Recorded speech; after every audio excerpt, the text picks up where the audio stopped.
آج کا میرا موضوع خطاب ہے اسلام کا پیغام نوجوانوں کے نام۔ بعض لوگوں نے یہ سوال کیا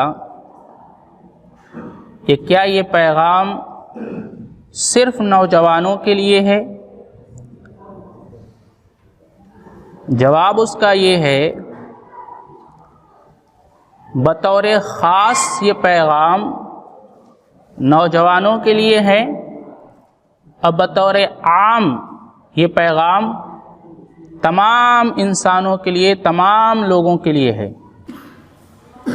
ہم سب کو یہ معلوم ہے، کسی بھی فرد بشر سے یہ بات مخفی نہیں ہے کہ جوانی انسانی زندگی کا سب سے سنہرا اور قیمتی مرحلہ ہے، جس میں اعضاء بہت مضبوط ہوتے ہیں، ہوش و حواس سلامت رہتی ہے، قوت چستی اور پھرتی سے لبریز ہوتا ہے، جبکہ بڑھاپے میں اعضاء اور جوارح کی یہی قوت اور بدن کی یہ چستی اور پھرتی جاتی رہتی ہے۔ اسی لیے اسلام نے جوانی کے مرحلے کا خصوصی اہتمام اور عظیم رعایت کی ہے۔ چنانچہ ہمیں قرآن و سنت میں کہیں نہایت پرزور انداز میں اس مرحلے کی عظمت اور اہمیت دیکھنے کو ملتی ہے، تو کہیں نبی صلی اللہ علیہ وسلم جامع کلمات سے اس مرحلے کے بہترین استعمال پر ابھارتے ہوئے نظر آتے ہیں، کہیں اس کے ضیاع اور بیجا اور غلط استعمال سے منع کرتے اور اسے برباد کرنے سے ڈراتے دکھائی دیتے ہیں۔ حضرت عبداللہ ابن عباس رضی اللہ تعالی عنہما سے مروی ہے کہ اللہ کے نبی صلی اللہ علیہ وسلم نے ایک دن ایک آدمی کو نصیحت کرتے ہوئے فرمایا کہ 5 چیزوں سے پہلے غنیمت جانو، یعنی اس سے خوب فائدہ حاصل کر لو، اس سے پہلے کہ یہ 5 چیزیں جو تمہارے پاس ہیں وہ ضائع ہو جائیں۔ وہ 5 چیزیں کیا ہیں؟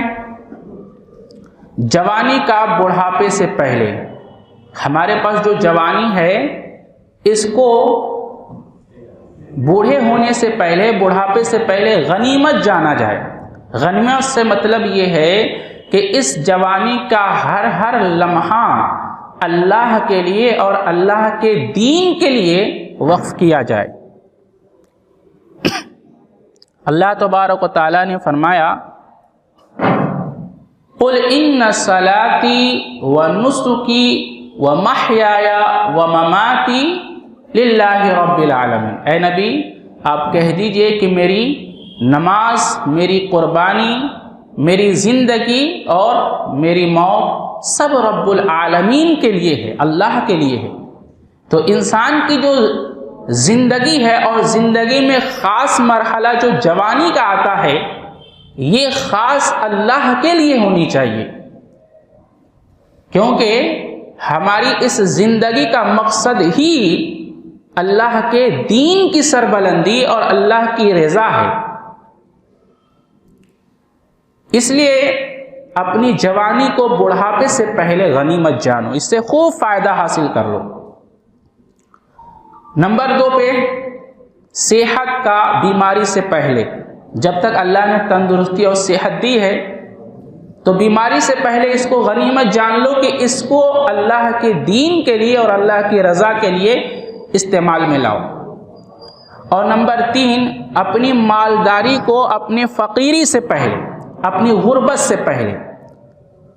انسان کے پاس ہمیشہ یکساں حالات نہیں رہتے ہیں، کبھی حالات اچھے آتے ہیں اور کبھی حالات ناساز بھی ہوتے ہیں۔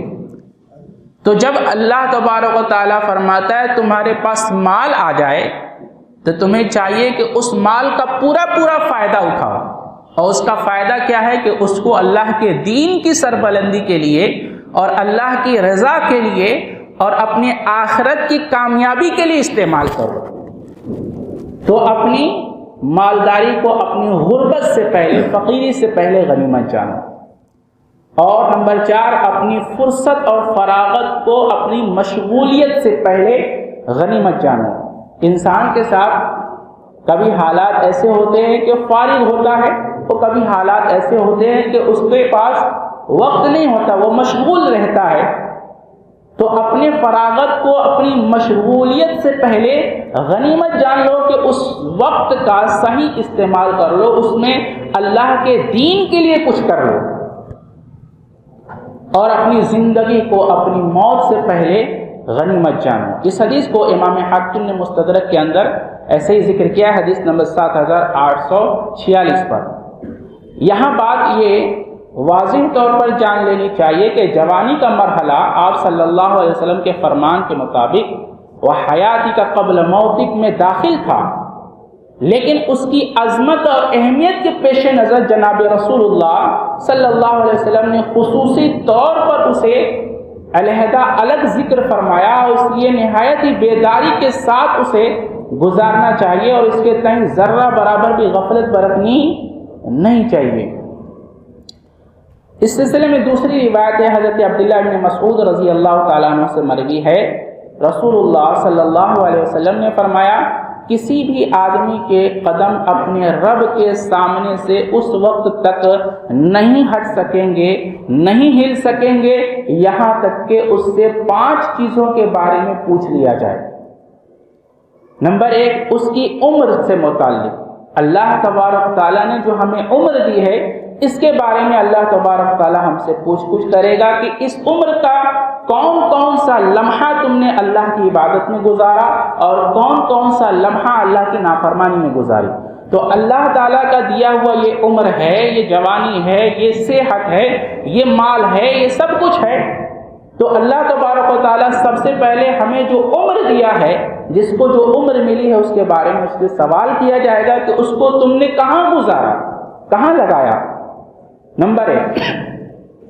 نمبر 2 اس عمر کے بارے میں پوچھا جائے گا، اس کے بعد دوسرا سوال یہ کیا جائے گا کہ اس عمر میں جو سب سے خاص مرحلہ ہے وہ ہے جوانی کا مرحلہ، کہ تم نے اپنی جوانی کہاں گزاری۔ دیکھیے عمر کے اندر تو جوانی ایسے ہی داخل ہے، لیکن عمر کے سوال کے بعد خاص جوانی کا سوال الگ ہے۔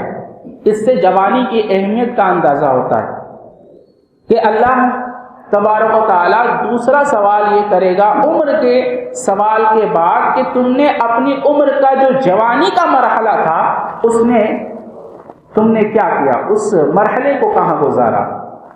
اور تیسرا سوال ہے تم نے مال کہاں سے کمایا۔ چوتھا سوال ہے کہ اپنے اس مال کو تم نے خرچ کہاں کیا۔ اور 5واں سوال ہے کہ تم نے جو سیکھا اس پر کتنا عمل کیا۔ اس حدیث کو امام ترمذی نے حدیث نمبر 2416 پر ذکر کیا ہے۔ شیخ علامہ البانی نے اس حدیث کو صحیح قرار دیا ہے۔ معلوم کیا ہوا؟ معلوم یہ ہوا کہ جو جوانی کا مرحلہ ہے وہ مرحلہ نہایت ہی اہم مرحلہ ہے، لہذا اس مرحلے کو ہمیں غنیمت جانتے ہوئے اللہ کے دین کے لیے استعمال کرنا چاہیے۔ اسی وجہ سے صحابہ کرام اس کو بڑی غنیمت جانتے تھے۔ حضرت عبداللہ بن مسعود رضی اللہ تعالیٰ عنہ جب نوجوانوں کو علم حاصل کرتے دیکھتے تو مارے خوشی کے فرمانے لگتے، کہنے لگتے کہ بوسیدہ کپڑے، پرصاف و شفاف دل والے اور گھروں کے ٹاٹ پر قبیلے کے مہکتے پھول شمار ہونے والے علم و حکمت کے سرچشموں اور تاریکیوں کے روشن چراغوں کو خوش آمدید ہو۔ اللہ اکبر۔ یہ کون فرماتے؟ حضرت عبداللہ بن مسعود رضی اللہ تعالی عنہ۔ اسی لیے صحابہ کرام رضی اللہ تعالی عنہم اجمعین جوانی کی عظمت کو جانتے ہوئے اس کو اللہ کے دین کے سیکھنے اور اس کو اللہ کے دین کی سربلندی میں استعمال کرتے تھے۔ اسی طرح حضرت ابو سعید خدری رضی اللہ تعالیٰ عنہ جب بھی جوانوں کو مجالس علم کی طرف آتا دیکھتے، علم کی مجلسوں میں آتا ہوا دیکھتے تو خوشی سے یوں گویا خوش ہوتے ہوئے کہتے کہ رسول اللہ صلی اللہ علیہ وسلم کے وصیت کردہ افراد کو خوش آمدید ہو۔ یقیناً رسول اللہ صلی اللہ علیہ وسلم نے ہمیں آپ کے لیے مجلسوں کو کشادہ کرنے، کس کے لیے بتاؤ؟ ان نوجوانوں کو جو علم دین سیکھنے کے لیے آتے، کہتے کہ ان کو دیکھ کر خوش ہو جاتے اور کہتے ہمیں نبی صلی اللہ علیہ وسلم نے یہ وصیت کی ہے کہ ہم آپ کے لیے کیا کریں؟ مجلسوں کو کشادہ کریں، یعنی مجلسوں میں آپ کے لیے جگہ فراہم کریں اور آپ کو حدیثیں سکھانے اور حدیثوں کو سمجھانے کی وصیت کی، کیونکہ فرماتے ہیں کہ آپ ہمارے علمی جانشین ہیں۔ نوجوان کیا ہیں؟ وہ ہمارے علمی جانشین ہیں۔ شریعت کا جو بار ہے، شریعت کی جو وراثت ہے، وہ انہی کے ذریعے آگے منتقل ہونے والی ہے۔ تو کہتے ہیں کہ یہ ہمارے علمی جانشین ہیں اور ہمارے بعد یہ اہل الحدیث کہلانے والے ہیں۔ اللہ اکبر! کون کہہ رہے ہیں یہ؟ معلوم ہے؟ ابو سعید خدری رضی اللہ تعالیٰ عنہ کہہ رہے ہیں، یہ کوئی عام آدمی نہیں کہہ رہا۔ اور کیا کہہ رہے ہیں؟ یہ ہمارے بعد کون کیا کہلانے والے لوگ ہیں؟ یہ اہل الحدیث کہلانے والے لوگ ہیں۔ بعض لوگ یہ ہمیشہ لوگوں کو ورغلاتے ہیں اور کہتے ہیں کہ خود کو اہل حدیث کہنا یہ فرقہ بنانا ہے۔ تو اس مرحلے میں میں چاہتا ہوں تھوڑا اس کو واضح کر دوں، وضاحت کر دوں۔ آپ جان لیں کہ اہل الحدیث یہ جو نام ہے، یہ نام کوئی آج کا نام نہیں ہے، اس کو خود صحابہ کرام نے اختیار کیا ہے۔ دیکھیے حضرت ابو سعید خدری کیا کہہ رہے ہیں کہ ایسے علم حاصل کرنے والے نوجوان جو علم حاصل کرنے کے لیے آتے ہیں، نبی نے ہمیں یہ وصیت کی کہ ان کے لیے مجلسوں کو کشادہ کریں، ان کو علم حدیث سکھائیں، کیوں؟ ان کے ذریعے یہ علم کی وراثت، اسلام کی وراثت اگلی نسلوں تک منتقل ہوتی ہے، اور ہمیں یہ حکم دیا گیا ہے کہ ہم ان کو حدیثیں سکھائیں اور حدیثیں سمجھائیں، اور یہ ہمارے بعد اہل الحدیث کہلانے والے لوگ ہیں۔ حضرت ابو سعید خدری کہہ رہے ہیں۔ تو معلوم ہوا کہ کچھ صحابہ کرام میں یہ نام تھا، اس کے بعد آپ دیکھیں گے کہ تابعین، تبع تابعین، ائمہ دین، مجتہدین، تمام کے تمام سلف نے اس نام کو اختیار کیا ہے۔ تمام کے تمام سلف نے کیا کیا ہے؟ اس نام کو اختیار کیا ہے۔ ایک بہت بڑی جماعت جو ہے، ایک بہت بڑے عرصے سے یہ نام اختیار کرتے ہوئے آ رہی ہے۔ البتہ اس کے علاوہ جتنے بھی نام آئے ہیں وہ بعد کے نام ہیں۔ آپ جتنے بھی نام اس کے علاوہ دیکھیں گے، ان کی نسبت دیکھیں گے کہ کسی نہ کسی شخصیت سے ہے، یا کسی نہ کسی جگہ سے ہے، یا کسی نہ کسی جو ہے تنظیم سے منسلک ہے۔ جبکہ آپ اس نام کو دیکھیں گے کہ اس میں نہ تو شخصیت کی طرف یہ نام منسوب ہے، نہ کسی جگہ کی طرف یہ نام منسوب ہے، اور نہ ہی یہ نام کسی تنظیم کی طرف منسوب ہے، بلکہ یہ نام خالص کتاب اللہ اور خالص رسول اللہ صلی اللہ علیہ وسلم کی حدیث کی طرف منسوب ہے۔ یہ جو ہے یہ منہج کا نام ہے، یہ صحابہ کرام کے فکر و فہم کا نام ہے، اس کی اتباع اور اطاعت کا نام ہے۔ یہ عام صحابہ کرام کے دور سے نام یہ چلا آ رہا ہے، لہٰذا اس نام کے کہنے سے آپ کے منہج، آپ کا فکر، اور آپ جس عقیدے اور مسلمانوں میں جس عقیدے اور جس فہم کے حامل ہیں وہ آپ ظاہر کرتے ہیں۔ ورنہ خود کو مسلمان کہہ لینے سے نہ تو دین قائم ہوتا ہے، اور نہ ہی آج تک خود کو مسلمان کہہ کر کسی نے دین کو قائم کیا ہے۔ جبکہ یہ نام کہہ کر لوگوں نے دین کے اندر اور مسلمانوں کے اندر بگاڑ پیدا کی ہے۔ مسلمان کہہ کے یہ کسی کی بھی صف میں گھس جاتے اور اس کے اندر فتنہ برپا کرتے، اپنا منہج اور فکر واضح نہیں کرتے۔ مسلمان کہہ کے یہ جو ہے رافضیوں والے فکر اس کے اندر مسلمانوں کے اندر آئی ہے، مسلمان کہہ کر آئی ہے۔ آپ شروع سے دیکھ لیں جن جن لوگوں نے مسلمان کہا ہے خود کو، وہ مسلمان کہنے کے ساتھ ان کے اندر الگ ایک فکر اور منہج آیا، اور پھر بعد میں ایک جماعت آئی جو بالکل ایک الگ فرقہ بن گیا۔ آپ مثال کے طور پر ابھی جو جدید دور میں جو فرقہ وجود میں ہے وہ علی مرزا کا ہے، جس نے خود کو مسلمان کہا اور کہا کہ ہم مسلک سے بری ہیں، اور یہ کہہ کر نوجوانوں کے اندر اس نے کون سے فہم و فکر کو ڈالا؟ رافضیت کے فہم و فکر کو ڈالا۔ کیوں؟ کیونکہ اس نے اپنا منہج واضح نہیں کیا، اور منہج واضح نہ کرنے کی وجہ سے لوگ اس کی طرف کھینچتے گئے. نتیجہ آخر میں یہ ہوا کہ آج نوجوانوں کی کثیر تعداد رافضیت کی فکر کی حامل ہو گئی ہے. ان کے اندر جو ہے صحابہ کرام کے ساتھ اوپر تنقید کرنے میں ذرہ برابر بھی ان کی زبان لچکتی نہیں ہے، ہچکتی نہیں ہے، رکتی نہیں ہے. اس کی وجہ کیا ہے؟ منہج واضح نہیں تھا. تو ہر شخص کو چاہیے اپنا منہج واضح کرے، اپنا فکر اور فہم واضح کرے، اور اپنے آپ کو صحابہ کرام اور نبی صلی اللہ علیہ وسلم کا منہج کا متبع بتا کر اپنے آپ کو پیش کرے.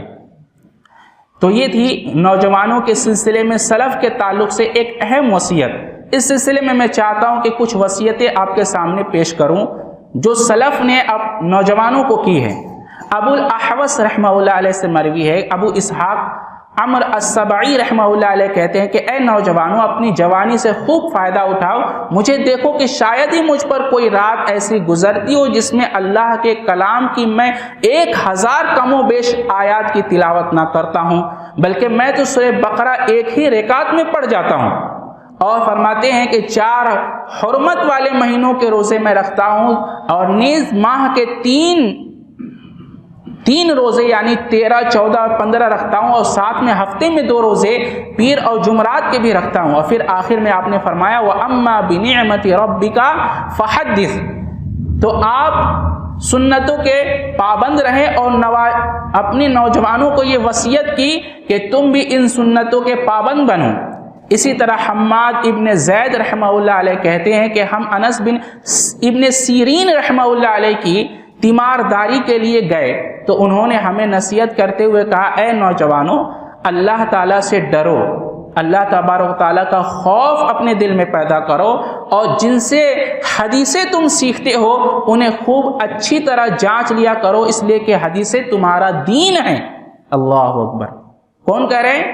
یہ ہمارے سلف ہیں کہ جب تم کسی سے حدیثیں سنو تو خوب اچھی طرح اس شخصیت کو جانچ لیا کرو، کیونکہ دین ہمارا، یہ حدیث ہمارا کیا ہے؟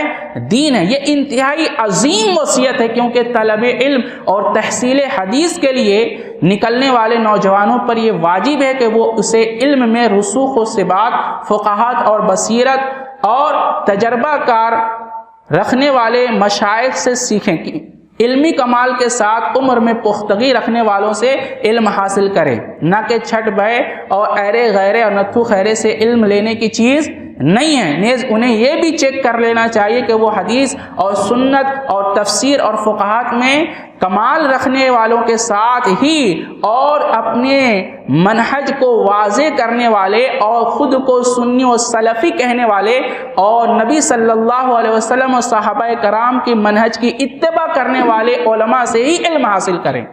کیونکہ جب فرماتے ہیں ابن شوذب رحمہ اللہ علیہ کہتے ہیں کہ عبادت میں رغبت رکھنے والے نوجوانوں کے لیے ایسا سنی ساتھی اور سلفی ساتھی کا ہونا اللہ کی بڑی نعمت سے کم نہیں جو اسے عبادت اور اتباع سنت پر ابھارتا اور آمادہ کرتا ہو. عمر بن قیس الملائی کہتے ہیں کہ جب تم نوجوانوں کو اہل سنت والجماعت کے بیچ میں سنت و اتباع کے ماحول میں تربیت پاتا ہوا دیکھو تو اس سے بہترین امید وابستہ کرو، اور جب انہیں اہل بدعت کے بیچ بدعت و ضلالت میں پلتا ہوا دیکھو تو اس سے خیر کی امید بولو نہ رکھو. اس لیے کہ نوجوان اپنی ابتدائی پرورش اور تربیت سے ہی پہچانا جاتا ہے. آئی بات سمجھ میں؟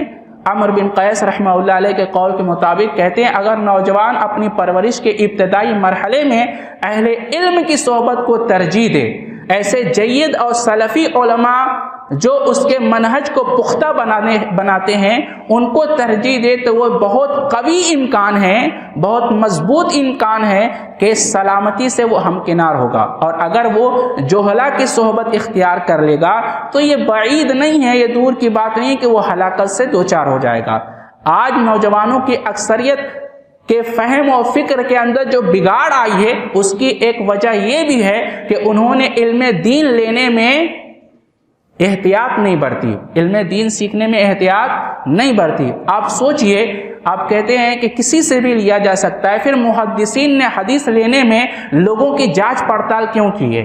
آپ بتائیے، صحیح بخاری ہے، امام بخاری ہے، امام مسلم ہے، امام ابو داؤد ہے، کیا یہ لوگ ہر کسی سے حدیث لے لیتے تھے؟ کیا ان کا منہج ایسا تھا؟ نہیں تھا۔ اب سلف سے پوری کی پوری سلف کے اندر آپ پوری ہسٹری پڑھتے جائیے، سلف میں کوئی ایک آدمی بھی ایسا نہیں ملے گا اس رجحان اور اس فکر کا کہ وہ کسی سے بھی علم دین سیکھ لے۔ نہیں، ہر کوئی حدیث سنتا تو حدیث سننے سے پہلے اس شخصیت کی جانچ پڑتال کرتا کہ اس کا منہج اور اس کا فکر کیا ہے۔ اگر ایسا نہ ہوتا تو آپ کے پاس جو شریعت موجود ہے، جو کتاب و سنت کے شکل میں جو قرآن اور حدیثیں موجود ہیں، آج یہ ویسی صحیح طور پر موجود نہ رہتی، اس لیے کہ کوئی بھی آدمی اس کے اندر کچھ بھی نبی کا نام لے کے بول دیتا اور سننے والا اس کو سن لیتا۔ لیکن محدثین نے اس کی تحقیق کی، ہر شخص جو بات کرتا تھا، جو بولتا تھا، اس کی شخصیت کی اس کی تحقیق کی گئی کہ وہ آدمی کا دین کیسا ہے، اس کا ایمان کیسا ہے، اس کی فکر و منہج کیسا ہے، اس کی دینداری کیسی ہے، اس کا حافظہ کیسا ہے، اور اس کے معاملات کیسے ہیں، اس کے اخلاق کیسے ہیں۔ ہر چیز کو پرکھنے کے بعد اس سے دین لیا جاتا تھا اور حدیث لی جاتی تھی۔ عموماً پیش کیا جاتا ہے ایک حدیث اب صحیح بخاری کے وہ آیت الکرسی کی فضیلت کے تعلق سے، اب بتایا جاتا ہے دیکھو حضرت ابو ہریرہ نے تو شیطان سے دین لے لیا۔ سوال یہ ہے کہ کیا وہ جانتے تھے کہ وہ شیطان ہے؟ نہیں جانتے تھے۔ بعد میں اللہ کے رسول صلی اللہ علیہ وسلم بتا رہے ہیں کہ جن سے تمہارا سابقہ ہو رہا تھا وہ شیطان تھا۔ اور یہاں غور کیجئے، فرض کیجئے کہ آپ حضرت ابو ہریرہ کی جگہ ہیں اور اس وقت نبی پاک صلی اللہ علیہ وسلم موجود تھے، تو ابھی وارثین انبیاء یعنی علماء موجود ہیں، ٹھیک ہے۔ اب آپ کے پاس کوئی آدمی آتا ہے اور آپ سے حدیث بیان کرتا ہے، پھر آپ کو کیا کرنا چاہیے؟ حضرت ابو ہریرہ نے کیا کیا؟ حضرت ابو ہریرہ رضی اللہ تعالیٰ عنہ وہ حدیث لے کر جو بیان کیا، اللہ کے رسول صلی اللہ علیہ وسلم کے پاس آئے اور نبی پاک صلی اللہ علیہ وسلم نے اس کے بعد کی تصدیق کی اور اس کے شخصیت کی پہچان کرائی، بتایا کہ وہ شیطان ہیں۔ آج علماء جب کسی کی پہچان کراتے ہیں کہ یہ دیکھو رافضی ہے، یہ فلاں ہے، یہ فلاں ہے، یہ جو ہے، تو آج نوجوان کیا کرتے ہیں؟ بوکھلا جاتے ہیں، کہتے بتاؤ صرف یہ خود کو ہی صحیح مانتے ہیں، خود کے مسلک کی بات کرتے ہیں، دوسروں کو جھوٹا کہتے ہیں۔ بھائی وہاں رسول اللہ صلی اللہ علیہ وسلم نے اس کی پہچان کرائی جس آدمی سے حضرت ابو ہریرہ نے حدیث لی، تو آج بھی پہچان کرانا علماء کی ذمہ داری ہے کہ جس سے آپ حدیث لے رہے ہیں یا دین سیکھ رہے ہیں اس کی پہچان کرائی جائے کہ وہ کون ہے، اس کا منہج کیا ہے، اور اس کے بعد اس کی تصدیق کی جائے کہ اس نے جو بات کہی ہے آیا وہ بات صحیح ہے یا نہیں ہے، اور اگر صحیح ہے تو اس سے جو مراد لی گئی ہے، اس کا جو مقصد بتایا گیا، اس سے جو مسائل اخذ کیے ہیں، وہ مسائل اور مقصد اور مراد صحیح ہے یا نہیں ہے، یہ واضح کرنا علماء کی ذمہ داری ہے، اور یہ علماء آج کر رہے ہیں۔ لیکن آج نوجوانوں کے اندر کیا ہے؟ اس طرح سے سمع و اطاعت، سننے اور ماننے کا جذبہ نہیں ہے۔ وہاں تو حضرت ابو ہریرہ مان گئے، اللہ کے رسول نے سمجھا دیا اور بتا دیا، لیکن آج علماء لوگوں کو سکھا رہے ہیں، سمجھا رہے ہیں، بتا رہے ہیں، ماننے کے لیے تیار نہیں ہے، ماننے کے لیے تیار نہیں ہے۔ اس لیے ہمیں چاہیے کہ ہم دین کے معاملے میں سترک رہیں، اور ہمیں دیکھنا چاہیے کہ ہم دین کس سے لے رہے ہیں، ہم علم کس سے سیکھ رہے ہیں، یہ بہت اہم ہے۔ وقت کا میں سمجھتا ہوں اہم فریضہ یہ ہے کہ ہر نوجوان دیکھے کہ دین جس سے سیکھ رہا ہے اس کا منہج و عقیدہ، اس کا فہم و فکر کس طبقے کا ہے، کس کی وہ اتباع کرتا ہے۔ اس کے بعد میں چاہتا ہوں آپ کو ایک حدیث بیان کروں، حدیث بہت اہم ہے، بہت غور سے سنیے۔ حضرت عبداللہ بن عمر رضی اللہ تعالیٰ عنہ سے روایت ہے، انہوں نے فرمایا رسول اللہ صلی اللہ علیہ وسلم نے ہماری طرف متوجہ ہو کر فرمایا، اے مہاجروں کی جماعت، 5 چیزیں ایسی ہیں کہ جب تم ان میں مبتلا ہو گئے تو ان کی سزا ضرور ملے گی، اور میں اللہ کی پناہ مانگتا ہوں کہ وہ بری چیزیں تم تک پہنچیں۔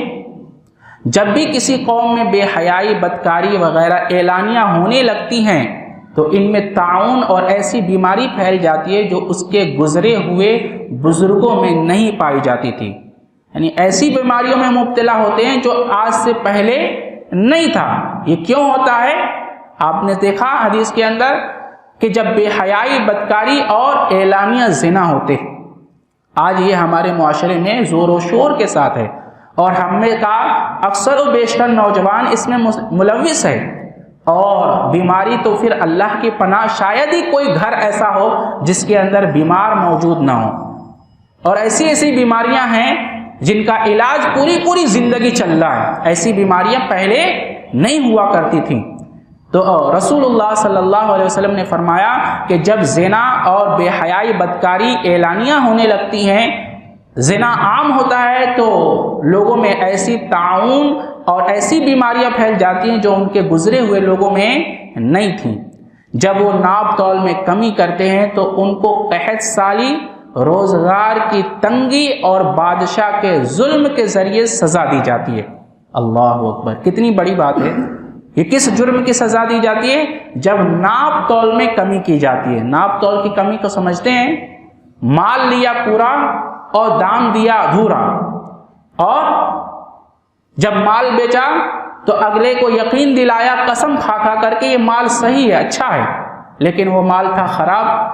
کسی بھی طریقے سے خرید و فروخت میں، لین دین میں ڈنڈی مارنا اور اگلے کا مال ناحق طریقے سے کھانا، یہ ہے ناپ تول میں کمی کے مختلف شکلیں ہو سکتی ہیں. تو ہمیں چاہیے کہ اس سے پرہیز کریں. اس کی وجہ سے ہوتا کیا ہے؟ قحط میں مبتلا ہوتا ہے. قحط کیا سمجھتے ہیں؟ قحط سالی کا مطلب یہ نہیں کہ آسمان سے بارش نہ گرے، یہ قحط نہیں ہے. اس کے علاوہ بھی قحط ہے. قحط کا مطلب یہ ہے کہ مہنگائی اس قدر زیادہ چیزوں کی بڑھ جائے کہ ایک عام آدمی کے لیے اس میں گزارا کرنا مشکل ہو جائے. یہ بھی ایک قسم کا قحط ہے. قحط ہے کہ پھلوں میں کمی ہو جائے، قحط ہے کہ اناج میں کمی ہو جائے، قحط ہے کہ چیزوں کے ریٹ حد سے زیادہ بڑھ جائیں، یہ بھی قحط ہے. تو قحط سالی ہوتی ہے اور روزگار کی تنگی ہو جاتی ہے. آج دیکھیے عموماً نوجوانوں کے اندر اور تمام لوگوں کے اندر یہ حال ہے کہ نہیں ہے؟ روزگار سے ہر شخص پریشان ہے. ہر شخص اپنے روزگار سے پریشان نظر آتا ہے. روزگار کی تنگی ہے اور بادشاہ کے ظلم کے ذریعے سے سزا دی جاتی ہے. بادشاہ کا ظلم آج ہو رہا ہے یا نہیں ہو رہا ہے؟ ہمارے اور آپ کے اوپر اور لوگوں کے اوپر ہو رہا ہے. اس کی وجہ کیا ہے؟ اس کی وجہ یہ ہے کہ ہم ناپ تول میں کمی کر رہے ہیں. ہم لین دین ہمارا درست نہیں ہے، ہمارے معاملات گڑبڑ ہیں. اگر ہمیں چاہیے کہ قحط میں روزگار کی تنگی سے محفوظ چاہیے اور ہم چاہتے ہیں کہ ظالم بادشاہ کے ظلم سے ہماری حفاظت ہو، تو ہماری معاملات اچھے ہونے چاہیے. دیکھیں، معاملات کی درستگی یہ تمام کی تمام چیزوں کو صحیح کرے گا. معاملات بگڑیں گے پھر یہ ساری چیزیں ہوں گی. تو ہم اپنے معاملات کو درست کریں. اسی طرح تیسری چیز جو فرمائی وہ یہ ہے کہ جب وہ اپنے مالوں کی زکوٰۃ دینا بند کرتے ہیں تو ان سے آسمان کی بارش روک لی جاتی ہے. اگر جانور نہ ہوتے تو انہیں کبھی بھی بارش بولیے نہیں ملتی. اور جب وہ اللہ اس کے رسول کے عہد توڑتے ہیں، اللہ اس کے رسول کے کیے ہوئے وعدے کو توڑتے ہیں، تو ان پر دوسری قوموں میں سے دشمن مسلط کر دیے جاتے ہیں. وہ ان سے وہ سب کچھ چھین لیتے ہیں جو ان کے ہاتھ میں ہوتا ہے، جن کے وہ مالک ہوتے ہیں. آج ہمارا ہر چیز داؤ پہ لگا ہے، نہیں لگا ہے؟ ہماری ہر چیز آج داؤ پہ لگی ہے. اس کی وجہ کیا ہے؟ ہم اللہ اس کے رسول کی عہد و پیمان کو توڑ رہے ہیں. جس طرح سے ہمیں ایمان لانا چاہیے تھا ہم اس طرح سے ایمان نہیں لائے. ہمارا نام تو مسلمانوں والا ہے لیکن ہمارے اعمال کافروں والے اور منافقوں والے اور غیر مسلموں والے ہیں. نام پر ہمارا اسلام سے تعلق رہ گیا ہے.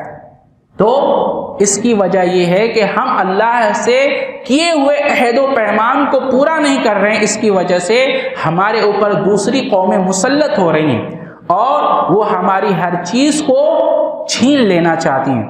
تو ایسا ہو جائے گا جب ہم اللہ اس کے رسول کے عہد و پیمان کو توڑیں گے تو اللہ دوسری قوموں کو مسلط کرے گا جو ہر وہ چیز ہم سے چھین لیں گے جن کے ہم مالک ہیں. اور جب بھی ان کے امام یا سردار یا ان کے لیڈر، ان کے حکمراں، ان کے حاکم اللہ کے قانون کے مطابق فیصلہ نہیں کرتے جو اللہ نے اتارا ہے، اسے اختیار نہیں کرتے تو اللہ تبارک تعالیٰ ان میں سے آپس کی لڑائی ڈال دیتا ہے، اختلاف ڈال دیتا ہے۔ تو آج ہمارے فیصلے کیا اللہ کی نازل کیے ہوئے احکامات کے مطابق ہو رہے ہیں؟ آپ ایمانداری سے بتائیے، ہمارے گھر میں جھگڑا ہو جائے گا، کیا ہم شریعت کے مطابق فیصلہ کر لیں گے؟ نہیں کرتے۔ ہم کہاں جاتے ہیں؟ ہم کفار کے پاس جاتے ہیں۔ ہم اللہ کے نازل کیے ہوئے قانون کے مطابق اپنے جھگڑے کا حل نہیں تلاشتے، بلکہ ہم کہاں جاتے ہیں؟ ہم غیروں کے پاس جاتے ہیں۔ اس کی وجہ سے یہ ہمارے ساتھ معاملہ ہو رہا ہے۔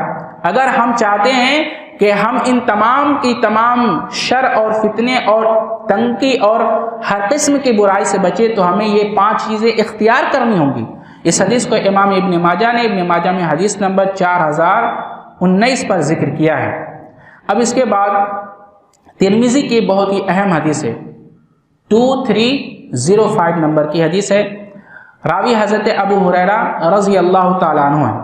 عن ابی ہریرہ رضی اللہ تعالیٰ عنہ قال قال رسول اللہ صلی اللہ علیہ وسلم من یاخذ عنی هؤلاء الکلمات فیعمل بهن او يعلم من يعمل بهن قال ابو ہریرہ فقلت انا یا رسول اللہ فاخذ بیدی فعد 5 وقال اتق المحارم تكن اعبد الناس وارض بما قسم الله لك تكن اغنى الناس واحسن الى جارك تكن مؤمنا واحب للناس ما تحب لنفسك تكن مسلما ولا تكثر الضحك فان كثرة الضحك تميت القلب رواه مسلم فی کتاب رواه ترمذی فی کتاب الزہد۔ اس حدیث کو امام ترمذی نے کتاب الزہد میں ایسے ہی ذکر کیا ہے۔ حضرت ابو ہریرہ رضی اللہ تعالیٰ عنہ کہتے ہیں رسول اللہ صلی اللہ علیہ وسلم نے فرمایا، کیا فرمایا؟ مسجد میں لوگ بیٹھے ہوئے تھے، صحابہ کرام بیٹھے ہیں۔ صحابہ کرام ہمیشہ نبی کے ساتھ رہا کرتے تھے اور نبی کی حدیث سننے کے لیے اپنا وقت دیا کرتے تھے، علم حاصل کرنے کے لیے، علم سیکھنے کے لیے، علم حدیث سیکھنے کے لیے۔ تو کہتے ہیں کہ بیٹھے ہوئے تھے، نبی صلی اللہ علیہ وسلم نے فرمایا کون تم میں سے ایسا شخص ہے جو مجھ سے کچھ کلمات سنے؟ غور کیجئے گا، سب سے پہلے کیا کرے؟ بولیے سنے، اس کو سنے، اس کا علم سیکھے، علم حاصل کرے، پھر اس کے بعد اس پر عمل کرے، 2، اور نمبر 3 پھر وہ دوسروں کو بتائے، 3 اور ان سے کہے کہ تو بھی اس پر عمل کر، 4۔ کتنی باتیں ہو گئی؟ ہمارے نوجوان کے لیے بہت اہم باتیں ہیں۔ کیا کرو؟ پہلے علم سیکھو، دوسرا اس علم پر جو تم نے سیکھا ہے اس پر عمل کرو، اور تیسرا عمل کرنے کے بعد اس کو پہنچاؤ دوسروں تک، اور چوتھا ان سے بھی کہو کہ تو بھی اس پر عمل کر۔ یہ 4 احکامات نافذ ہوتے ہیں۔ جیسے ہی حضرت محمد رسول اللہ صلی اللہ علیہ وسلم نے یہ بات کہی، صحابہ کرام میں کوئی نہیں اٹھ رہا، کوئی نہیں اٹھ رہے۔ پھر حضرت ابو ہریرہ اٹھے اور انہوں نے کہا کہ انا یا رسول اللہ صلی اللہ علیہ وسلم، کہ اے اللہ کے رسول مجھے بتائیے، میں یہ کرنے والا ہوں، میں ایسا کروں گا۔ تو رسول اللہ صلی اللہ علیہ وسلم نے ان کو 5 باتوں کو گن کر بتلایا، 5 باتوں کی نصیحت کی۔ یہ آج یہاں سے لے کر جائیے، یہ حدیث آج یہاں سے لے کر جائیے، بہت غور سے سنیے، اس کو اپنے دل کی تختی پر لکھ لیجئے۔ میں سمجھتا ہوں اسلام کے جتنے بھی مراتب ہیں، اسلام کے جتنے بھی احکامات ہیں، نبی صلی اللہ علیہ وسلم نے ان 5 نصیحتوں میں سمو دیے ہیں۔ یوں سمجھیے سمندر کو کوزے میں بند کر دیا گیا ہے۔ یہ ایسی چیز ہے، کیا ہے؟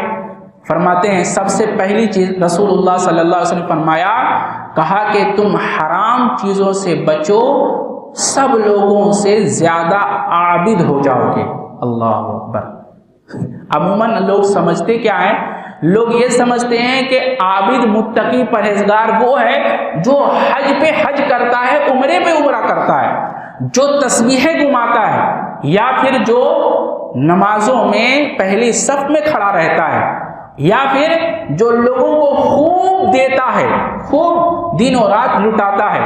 لیکن یہاں پر الگ ہی فکر بیان کی گئی ہے، الگ ہی حکم دیا گیا ہے، عابد کی الگ ہی پہچان بتائی گئی ہے۔ کہ عابد وہ ہے جو اللہ کی حرام کردہ چیزوں کو چھوڑ دے۔ اللہ اکبر۔ دیکھیے پہلی صف میں کھڑا ہونا آسان ہے، لیکن حرام کو چھوڑنا یہ بہت مشکل ہے۔ آج کتنے حاجی نمازی ایسے ہیں جن کے اندر کتنی حرام کاریاں بھری ہیں، کتنی حرام والی عادتیں، جھوٹ بولنا، غیبت کرنا، چغلخوری کرنا، مال ہڑپ کر جانا، لوگوں کے ساتھ ظلم و زیادتیاں کرنا، یہ موجود ہیں۔ کتنے حاجی، کتنے نمازی ایسے ہیں۔ کہا اس سلسلے میں مجھے ایک حدیث یاد آتی ہے، سرسری طور پر سماعت فرمائیں۔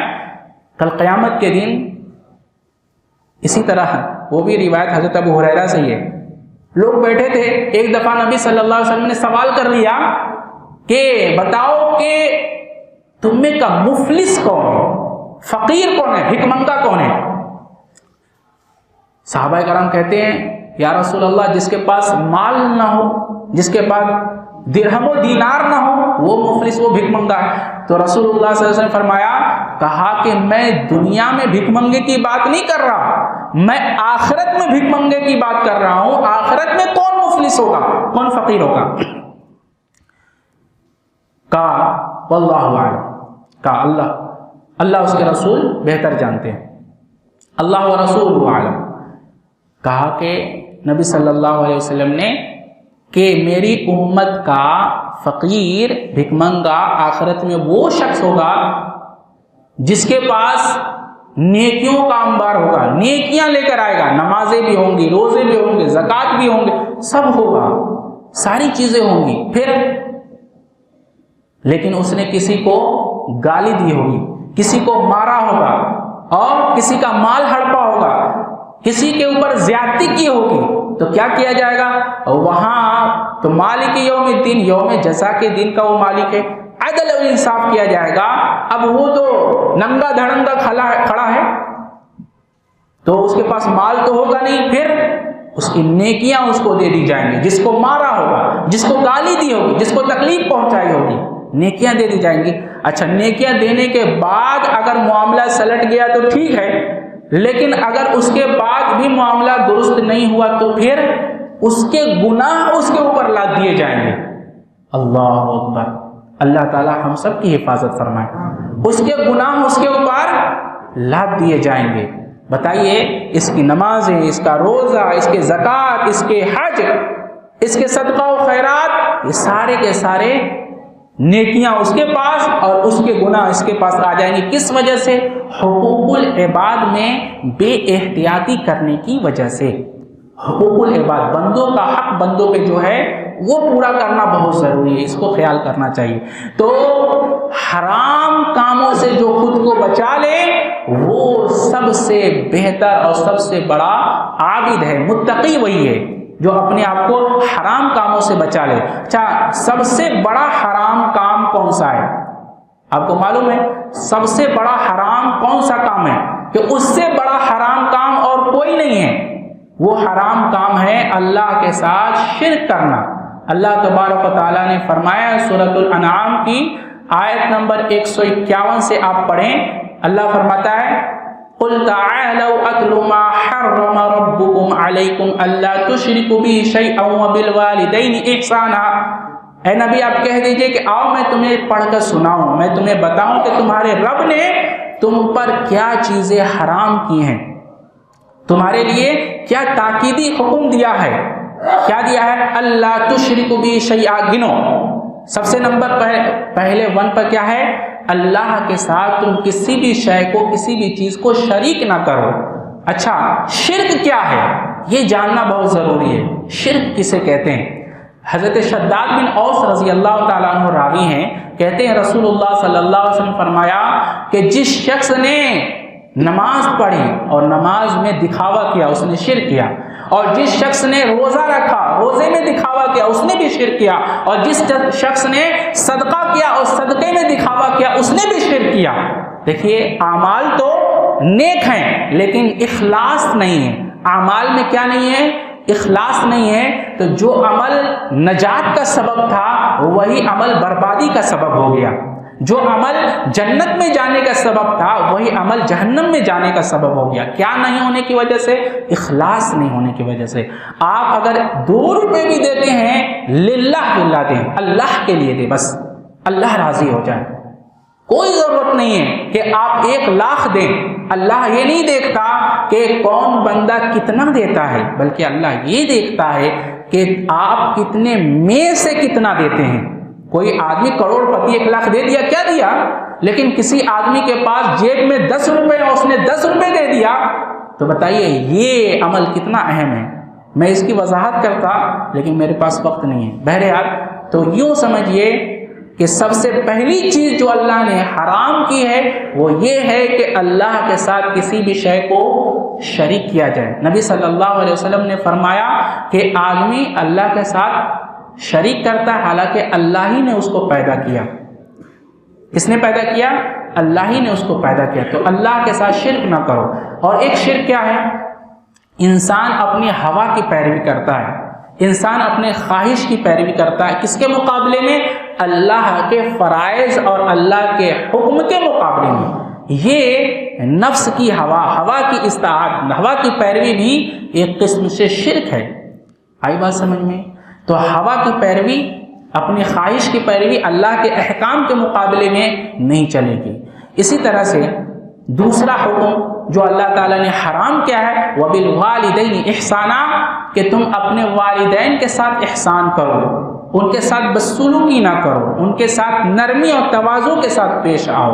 اللہ اکبر. اس کی تشریح کبھی ہوئی تو میں بتاؤں گا کہ اللہ تعالیٰ نے کتنی اہم بات کہی ہے. عموماً قرآن اول تا آخر آپ پڑھتے جائیں, جہاں جہاں اللہ نے اپنے حق کو بیان کیا ہے وہاں حقوق العباد میں سب سے پہلے والدین کے حق کو بیان کیا ہے, ماں باپ کے حقوق کا بیان کیا ہے. اللہ نے اپنے حق کو بیان کیا, جسٹ بعد فوراً بعد والدین کے حقوق کا ذکر کیا ہے. تو اللہ کے حقوق کی ادائیگی کے بعد فوراً سب سے پہلا حق کسی کا ہوتا ہے بندوں میں تو والدین ہے. وَبِالْوَالِدَيْنِ احسانا, اپنی والدین کے ساتھ احسان کرو. اور تیسرا حکم وَلَا تَقْتُلُوا أَوْلَادَكُمْ مِنْ إِمْلَاقٍ نَحْنُ نَرْزُقُكُمْ وَإِيَّاهُمْ, اپنی اولاد کو قتل نہ کرو. نَحْنُ نَرْزُقُكُمْ وَإِيَّاهُمْ, کس کے ڈر سے؟ کہیں ایسا نہ ہو کل کے میرے ساتھ ہی کھانا کھائے گا. مفلسی کے ڈر سے, غربت کے ڈر سے, املاق کے ڈر سے. نحن نرزقکم وإیاہم, اللہ فرماتا ہے ہم تمہیں بھی رزق دیتے ہیں اور انہیں بھی رزق دیں گے. اللہ اکبر. اور اس کے بعد ولا تقربوا الفواحش ما ظہر منها وما بطن, اور دیکھو فحش کے قریب بھی نہ جاؤ. اب بتاؤ, جو شخص جس چیز کا کریٹر ہو, جس کو بنایا ہو, اس کی تمام چیزوں کو جانتا ہے یا نہیں جانتا؟ جانتا ہے. اس کی تمام چیزوں کو, اس کی نفسیات کو, اس کی خرابی کو, اس کی اچھائی کو, اس کی برائی کو, کیا اس کے لیے فائدہ مند ہے, کیا اس کے لیے نقصان دہ ہے, جس نے بنایا ہے وہ جانتا ہے. اس سے بہتر کوئی نہیں جانتا. اللہ تبارک تعالیٰ نے انسانوں کو بنایا ہے, اور انسانوں کی فطرت اللہ سے بہتر کون جان سکتا ہے؟ نہیں جان سکتا نا. تو اللہ تبارک تعالیٰ نے کہا میں تیری فطرت کو تجھ سے زیادہ جانتا ہوں, کیونکہ میں نے تجھے تخلیق کیا, میں نے تجھے پیدا کیا ہے. اور پھر اسی فطرت کے پیش نظر اللہ نے یہ حکم دیا کہ وَلَا تَقْرَبُوا الْفَوَاحِشَ مَا ظَهَرَ مِنْهَا وَمَا بَطَنَ, دیکھو فحش کے قریب بھی نہ جاؤ. یہ نہیں کہا کہ فحش مت کرو, یہ نہیں کہا, بلکہ یہ کہا کہ اس کے قریب بھی نہ جاؤ, اس کی قربت سے جانے سے منع کیا. فحش کے قریب بھی نہ جاؤ. یہ ایسے ہی ہے جیسے اللہ نے فرمایا وَلَا تَقْرَبُوا الزِّنَا, زنا کے قریب نہ جاؤ, کیونکہ انسان اگر اس کے قریب بھی بھٹکا تو اس میں پڑ جائے گا, وہ فحش کر لے گا, وہ زنا کر لے گا, کیونکہ اللہ اس کی فطرت کو اس سے زیادہ جانتا ہے. جہاں آپ کو امکان ہو کہ یہاں فحش ہو رہا ہے, بس اس سے کراہیت کے ساتھ نظر پھیرتے ہوئے نکل جائیے. یہ ہے اصل میں, اور اس کا ذکر آگے آئے گا. تو اللہ فرماتا ہے وَلَا تَقْرَبُوا الْفَوَاحِشَ مَا ظَهَرَ مِنْهَا وَمَا بَطَنَ, تم فحش کاریوں کے قریب بھی نہ جاؤ. کیسے؟ نہ ظاہری طور پر اور نہ باطنی طور پر, نہ چھپے طور پر اور نہ ہی کھلے طور پر, نہ تنہائی میں اور نہ ہی مجمع میں. آج ہمارے نوجوانوں کا کیا حال ہے؟ آپ اس پر دیکھ لیجئے، ہمارے نوجوان پوری رات فحش میں گزار دیتے ہیں، پوری رات موبائلوں میں گزار دیتے ہیں، پورا دن اس میں لگے رہتے ہیں، اس کے قریب بھی نہ جاؤ۔ اللہ تبارک تعالیٰ نے منع کیا، اگر تم قریب گئے تو اس میں پڑ جاؤ گے۔ تو فحش کے قریب نہ اعلانیہ طور پہ جانا ہے اور نہ باطن یعنی چھپے طور پر۔ وَلَا تَقْتُلُوا النَّفْسَ الَّتِي حَرَّمَ اللَّهُ إِلَّا بِالْحَقِّ، اللہ فرماتا ہے کہ دیکھو کسی بھی نفس کو قتل نہ کرو الا کہ حق کے ساتھ قتل کیا جائے گا، ورنہ ناحق کسی بھی شے کسی بھی چیز کا قتل کرنا جائز اسلام میں نہیں ہے۔ ذالکم وصاکم بہ لعلکم تعقلون، یہ اللہ کی وصیت ہے تمہیں تاکہ تم سیکھ لو، تاکہ تم نصیحت حاصل کر لو، تاکہ تمہارے اوپر عقل آ جائے۔ یہ آپ گھر جا کر پوری 10 وصیتیں ہیں، اللہ تعالیٰ کے 10 احکامات ہیں سورۃ الانعام میں، آیت نمبر 151، 152، 153۔ اس کو جا کے تفصیل سے پڑھیں، اچھے سے پڑھیں۔ میرے پاس وقت نہیں کہ میں اس کی تشریح کر سکوں، میں بیان کر سکوں۔ تو یہ اللہ تعالیٰ نے خاص وصیت اور حکم دیا ہے، خصوصاً نوجوانوں کو، عموماً ہم سب کے لیے۔ تو پہلی چیز یہ ہے کہ تم میں کا سب سے بڑا عابد وہ ہے جو اللہ کی حرام کردہ چیزوں سے بچ جائے۔ اور نمبر 2، اللہ کے رسول نے فرمایا، کس کو فرما رہے ہیں؟ حضرت ابو ہریرہ کو۔ وہ حدیث سامنے رکھیے، حضرت ابو ہریرہ اٹھے ہیں، آپ کا ہاتھ، حضرت ابو ہریرہ کا ہاتھ اپنے ہاتھ میں لے کر پکڑ کر ایک خاص نصیحت کر رہے ہیں، اور پہلی نصیحت یہ کر رہے ہیں کہ دیکھو اللہ کے حرام کردہ چیزوں سے خود کو بچا لو، کیونکہ جس نے اللہ کے حرام کردہ چیزوں سے بچ گیا وہی سب سے بڑا عابد ہے، وہی سب سے بڑا عبادت گزار اور متقی اور پرہیزگار ہے۔ نمبر 2، دوسری وصیت، وَرْضَ بِمَا قَسَمَ اللَّهُ لَكَ تَكُنْ أَغْنَى النَّاسِ، اللہ تعالیٰ نے جو تیری تقدیر میں لکھ دیا ہے، جو تجھے مل رہا ہے، اس پر بس قناعت کر جا، اس پر بس راضی ہو جا، اس پر بس خوش ہو جا، اس پر راضی رہ، اور کی چاہ مت کر، اس لیے کہ یہ اور کی چاہ انسان کو ہلاکت میں لے جاتی ہے، بربادی میں لے جاتی ہے۔ حضرت ابو ہریرہ رضی اللہ تعالیٰ عنہ راوی ہیں، فرماتے ہیں رسول اللہ صلی اللہ علیہ وسلم نے فرمایا، ہمیشہ تم اپنے سے نیچے کے لوگوں کو دیکھو تاکہ تمہارے پاس جو نعمت ہے اس پر شکر کا جذبہ پیدا ہو، اور اپنے سے اوپر کے لوگوں کو نہ دیکھو کہ تمہیں نعمت کی ناشکری کا جذبہ پیدا ہو۔ اس پر علامہ سعدی کا ایک مجھے واقعہ یاد آ رہا ہے، کہتے ہیں کہ جب وہ مسجد گئے تو ان کے پاؤں میں چپل نہیں تھے، تو انہوں نے کہا مسجد میں جا کے، اللہ کیا میں اتنا غریب ہوں، اتنا میں محتاج ہوں کہ میرے پاس چپل تک نہیں ہے؟ تو جب نماز پڑھ کے باہر نکلے تو دیکھیں مسجد کی سیڑھیوں پر ایک ایسا شخص ہے جس کے دونوں پاؤں نہیں ہیں۔ فوراً اللہ کی طرف ہاتھ اٹھایا اور کہا، یا رب العالمین تیرا بہت ہی بڑا احسان ہے، میرے پاس تو چپل نہیں ہے، اس آدمی کے پاس تو پاؤں ہی نہیں ہے۔ اللہ اکبر، یہ کتنی بڑی بات ہے۔ تو انہوں نے شکر کہی۔ تو ہمیشہ جو اللہ نے تیری تقدیر میں لکھ دیا اس پر راضی ہو جا، تو یہ تو دنیا کا سب سے بڑا غنی اور مالدار ہے۔ سب سے بڑا مالدار اور غنی کی ایک الگ پہچان بتائی جا رہی ہے۔ کیا بتایا جا رہا ہے؟ ہم کیا سمجھتے ہیں؟ جس کے پاس دولت ہو، جس کے پاس مال ہو، جس کے پاس روپیہ پیسہ ہو، بنگلو ہو، گاڑیاں ہو، وہ مالدار ہے۔ اللہ کے رسول نے فرمایا نہیں، مالدار وہ ہے جو رزق تجھے مل گیا اس پر تو راضی اور خوش ہو جا۔ اس پر راضی ہو جانے والا شخص دنیا کا سب سے بڑا مالدار ہے۔ اللہ اکبر، اگر یہ جذبہ، یہ صحت انسان کے اندر آ جائے، کبھی بھی وہ مایوس نہیں ہوگا، ڈپریشن شکار کبھی ہو ہی نہیں سکتا۔ اسلام نے ڈپریشن کا جو علاج بتایا ہے، دنیا کا کوئی بھی ماہرین اس کا علاج نہیں بتا سکتے۔ جو مل گیا اس پر راضی ہو جا، اس سے بہترین۔ جب انسان راضی رہے گا ڈپریشن میں جا ہی نہیں سکتا۔ جب انسان ناراض ہوتا ہے، ناخوش ہوتا ہے، مایوس ہوتا ہے، تب ڈپریشن کا شکار ہوتا ہے۔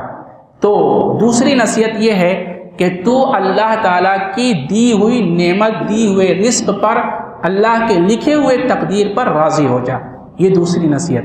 اور تیسری نصیحت، وَأَحْسِنْ إِلَىٰ جَارِكَ تَكُنْ مُؤْمِنًا، اللہ اکبر، مومن ہو جائے گا، کب؟ جب تو اپنے پڑوسیوں کو راضی کر دے۔ اللہ اکبر۔ انسان کو اپنے ایمان ٹٹولنے ہیں، میرا ایمان ہے کہ نہیں، اپنے پڑوسیوں کا حال دیکھ لے کہ اس سے کتنا خوش ہیں، کتنا راضی ہیں۔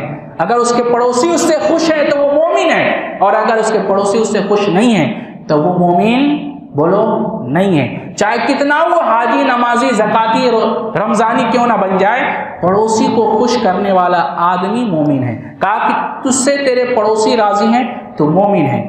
اور تیسری نصیحت کے بعد چوتھی نصیحت آپ نے فرمائی وَأَحِبَّ لِلنَّاسِ مَا تُحِبُّ لِنَفْسِكَ تَكُنْ مُسْلِمًا۔ کہا کہ جو تو اپنے لیے پسند کرتا ہے وہی اپنے بھائی کے لیے پسند کر۔ اگر تو ایسا کرے گا تو تو مسلمان ہو جائے گا۔ ہم سب کیا کہتے ہیں؟ ہم سب مسلمان ہیں، مسلمان ہیں، لیکن ہمارا حال کیا ہے؟ خود کے لیے تو بہتر چاہتے ہیں، دوسروں کے لیے گڑھا کھودتے ہیں، دوسروں کی ٹانگ کھینچتے ہیں۔ کہ مسلم ہو ہی نہیں سکتا۔ مسلم تو ہے وہ جو خود کے لیے پسند کرتا ہے وہی اپنے بھائی کے لیے پسند کرتا ہے، وہی دوسروں کے لیے پسند کرتا ہے۔ خود کے لیے عزت اور دوسروں کو ذلت، خود کے لیے بلندی اور دوسروں کے لیے پستی، اور خود کے لیے بہتری اور دوسروں کے لیے کمتری چاہنے والا آدمی مسلمان نہیں ہے۔ رسول اللہ صلی اللہ علیہ وسلم نے حضرت ابو ہریرہ کا ہاتھ میں لے کر یہ خاص نصیحتیں کر رہے ہیں، اور اس سے پہلے 4 احکامات دیے ہیں۔ کہا کہ تم مسلمان ہو جائے گا جو اپنے لیے پسند کرتا ہے وہی دوسروں کے لیے بھی پسند کر۔ اور اس کے بعد 5ویں نصیحت یہ ہے کہ دیکھ زیادہ نہ ہنس، کیونکہ زیادہ ہنسنا دل کو مردہ کر دیتا ہے۔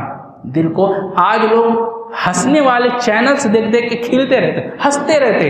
انسان مومن کے کردار ایسے نہیں ہوتے۔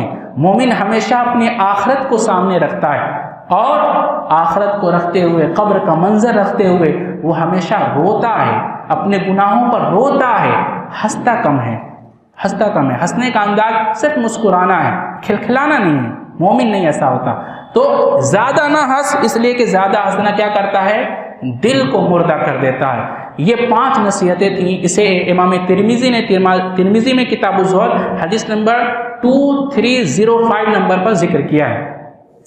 زنا کے روکنے کے کچھ نوجوانوں کے لیے اسلام نے ایک اہم پیغام دیا ہے، کچھ اصول و قانون دیے ہیں۔ اب اس کے بعد اس ٹاپک کو پورا کرنے کے بعد ختم کریں گے، بس 5 منٹ آپ کا لینا چاہتے ہیں۔ اللہ تبارک تعالیٰ نے کیا فرمایا؟ سب سے پہلا حکم یہ ہے قُلْ لِلْمُؤْمِنِينَ يَغُضُّوا مِنْ أَبْصَارِهِمْ وَيَحْفَظُوا فُرُوجَهُمْ ذَلِكَ أَزْكَىٰ لَهُمْ إِنَّ اللَّهَ خَبِيرٌ بِمَا يَصْنَعُونَ۔ مومن مردوں سے کہتے ہوئے اللہ فرماتا ہے کہ مومن مردوں سے آپ کہہ دیجئے کہ وہ اپنی نگاہوں کو نیچی رکھیں اور اپنی شرمگاہوں کی حفاظت کریں، یہ ان کے لیے زیادہ پاکیزہ ہے، بے شک اللہ اس سے پوری طرح باخبر ہے۔ یہ مومن مردوں کو اللہ تبارک تعالیٰ خاص نصیحت نام لے کر کہہ رہا ہے۔ تو اگر ہم مومن ہیں، خود کو مومن سمجھتے اور جانتے ہیں، تو ہمیں اللہ کے ایک اس حکم پر عمل کرنا ہوگا۔ انشاءاللہ کریں گے، انشاءاللہ کریں گے یا نہیں کریں گے؟ ہم مومن سمجھتے ہیں، خود کو مسلمان سمجھتے ہیں، تو ہمیں اللہ کے اس حکم کو ماننا ہوگا۔ اور اگر ہم مومن نہیں سمجھتے خود کو، تو پھر مومن جو نہیں ہے اس کے لیے تو حکم ہی نہیں ہے۔ حکم ہے ہی اس کے لیے جس کے دل میں ایمان، اور جو مومن ہے، جو خود کو مومن جانتا اور سمجھتا ہے، کہ اسے چاہیے کہ وہ اپنی آنکھوں کو، اپنی نظروں کو نیچی رکھے اور اپنی شرمگاہوں کی حفاظت کرے۔ حضرت ابو ہریرہ رضی اللہ تعالیٰ عنہ راوی ہیں، کہتے ہیں رسول اللہ صلی اللہ علیہ وسلم فرمایا ان اللہ کتب علی ابن آدم حظہ من الزنا ادرک ذلک لا محالۃ فزین العین النظر وزن اللسان منطق والنفس تتمنى وتشتهي والفرج يصدق ذلك كله ويكذب۔ اللہ تعالیٰ نے انسانوں کے معاملے میں زنا میں سے اس کا حصہ لکھ دیا ہے جس سے وہ لا محالہ دوچار ہوگا۔ اور آنکھوں کا زنا یہ ہے کہ وہ دیکھتا ہے۔ آنکھوں کا زنا کیا ہے؟ بولو، دیکھنا۔ اور زبان کا زنا ہے بولنا، دل کا زنا ہے خواہش اور آرزو کرنا، اور شرمگاہ کا زنا ہے اس کی خواہش اور آرزو کو یا تو جھوٹا کرتا ہے یا سچا کر دیتا ہے۔ اس حدیث کو امام بخاری نے صحیح بخاری میں حدیث نمبر 6243 پر ذکر کیا. کیا معلوم ہوا؟ انسان آنکھوں سے بھی زنا کرتا ہے، انسان کانوں سے بھی، ہاتھوں سے بھی، دل سے بھی. اللہ فرماتا ہے وَإِن تُخْفُوا فِي صُدُورِهِمْ، جو تم اپنے دلوں میں چھپاتے ہو اللہ اس کو بھی جانتا ہے. اللہ اکبر. دلوں کو بھی پاک کرنے کا حکم اس شریعت نے دیا ہے. اللہ کے رسول صلی اللہ علیہ وسلم نے فرمایا الا وان فی الجسد مضغۃ اذا صلحت صلح الجسد كله واذا فسدت فسد الجسد كله الا وهي القلب. خبردار رہو کہ بدن میں ایک گوشت کا ٹکڑا ہے، جب وہ درست ہوگا تو سارا بدن درست ہوگا، اور جہاں وہ بگڑا تو سارا بدن بگڑ جائے گا. خبردار رہو کہ وہ گوشت کا ٹکڑا آدمی کا جسم کا دل ہے. اللہ اکبر. تو یہ دل درست ہے تو ساری چیز درست رہیں گے، دل اگر خراب ہو گئے تو ہر چیز خراب ہو جاتی ہے. اس لیے انسان کو اپنے دل کو سنبھالنا ضروری ہے، بری خواہشات سے بچنا ضروری ہے. اللہ فرماتا ہے وَأَمَّا مَنْ خَافَ مَقَامَ رَبِّهِ وَنَهَى النَّفْسَ عَنِ الْهَوَىٰ. جو شخص اللہ کے پاس کھڑے ہونے سے ڈر گیا اور اپنے خواہشات، حرام خواہشات کے پیچھے نہیں لگا. وَأَمَّا مَنْ خَافَ مَقَامَ رَبِّهِ، اللہ کے پاس کھڑے ہونے سے ڈر گیا. کیا ہم سب ڈرتے ہیں؟ اللہ کے پاس کھڑے ہونے سے ڈرتے ہیں؟ گناہ کرنے سے پہلے کیا ہم سوچتے ہیں کہ اللہ کے پاس کھڑے ہو کر ہمیں اس گناہ کا جواب دے ہونا ہے، اللہ کی اس نافرمانی کا جواب دینا ہے؟ کیا ہم ڈرتے ہیں؟ تو جو شخص ڈر گیا اللہ کے پاس کھڑے ہو کر جواب دینے سے، اور جس نے اپنے نفس کی تابعداری نہیں کی، اپنے نفس کی، اپنے دل کی نہیں مانی. انسان کیا کہتا ہے؟ آج تو جوانی ہے، دل کی کر لو، کل کا کل دیکھیں گے. ہم نے کہتے ہوئے لوگوں کو سنا ہے. ایسا نہیں ہے. آج ہی وہ دن ہے جو کل کی کامیابی کا ضامن ہے. اگر آج درست ہوگا تو آنے والا کل بھی بولو کیا ہوگا؟ درست ہوگا. اور اگر آج بگڑ گیا تو آنے والا کل درست ہو سکتا نہیں ہو سکتا. اس لیے آج درست کرو، ابھی درست کرو، اپنے دل کو پاک کرو، اپنی نظروں کو پاک کرو، اپنی زبان کو پاک کرو، اپنے معاملات اچھے کرو، اپنے اخلاق اچھے کرو، اپنے دین کے اندر گہرائی پیدا کرو، خود کو سلفی اور منہج سلف کے متبع علماء کا پیروکار بناؤ، اور جہلا سے دور ہو جاؤ، جہلا کی مجلسوں سے دور ہو جاؤ. یہ اہم پیغام ہے. جب تک ہم ایسا نہیں کریں گے ہمارا معاشرہ، ہمارا خاندان، ہماری مسجد کے لوگ، ہمارے محلے کے لوگ اور دیگر سارے لوگ درست بولو نہیں ہو سکتے.